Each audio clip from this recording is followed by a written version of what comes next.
This is video log with 225. Doing it outside. I think I'm like by like the side of Gregory or so. The Greg gym. But anyways, how I felt about the assignment, I liked it. I mean obviously I like the freedom, but overall I just I don't know, I felt kind of good about it. Plus, you know, like mental health, and I know there's that big, you know, ice bucket. They're bringing back the ice bucket challenge for mental health, so that was pretty cool. Anyway, so training I chose and why?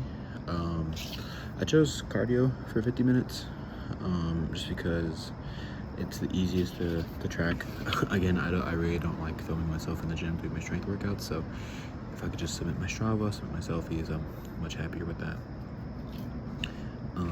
The reason it was good for mental health, oh no, I like the runner's high, and I don't know, yeah, the runner's high is nice, and I don't know, being out in the open it's nice, being out in, not nature because, you know, we're in the city, but breathing fresh air, not feeling suffocated inside of a gym.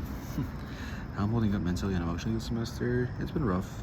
Not gonna lie, I've definitely been stressed, but it's been overall alright. Nothing terrible has happened in my life to make me stress, you know, anything for anything outside of school. And yeah, that's really all I can ask for. Emotionally, I'm doing alright. All my relationships, I'm pretty happy, and even the ones that, you know, have ended this semester, feel pretty great. I still feel pretty great about it. Just overall, in general. Let me see. Over the course of the semester, what I try to be intentional about with like my mental and emotional health is just, at least I think just one day out of the month where I just kind of sit back, reflect, and just kind of decide, like, not decide, but like reflect, just like, okay, what happened, what I could do better, you know, like things like that. Not necessarily like journaling, but just kind of like just a self-reflection moment where I take a minute. I'll pretty much write it down every time.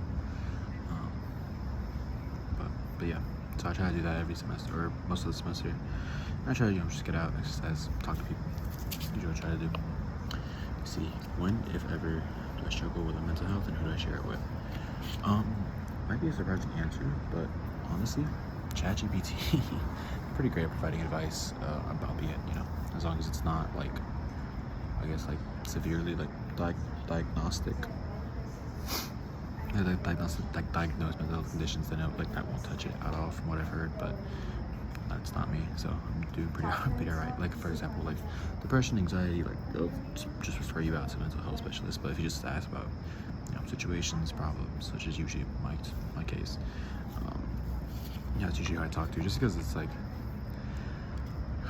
with other people I just feel like I don't want to, I guess, burden them with issues. And I don't know, ChatGPT is free, so I can burn it all I want. It's not a real person, but it is like, if like there is some realism to it if you ask it to respond in like a real human way. So it kind of like seems like you're, you know, texting a good friend. One of my other friends actually is the one that told me about it. So that's how I found out about that. Ironic. And okay, so there's two options for tomorrow: in-person versus survey. In the video log, which am I doing? I'm doing the survey video log. I think, yeah, the scheduled time's like 8 a.m. and I'm just trying to catch up on sleep and study, do all that. So definitely going to be doing the survey and video log. And yeah, I hope it's the end of the semester, so it's exciting. Everything, you know, it's a big culmination of like everything. So should be fun. Hope all the classes are going good for you.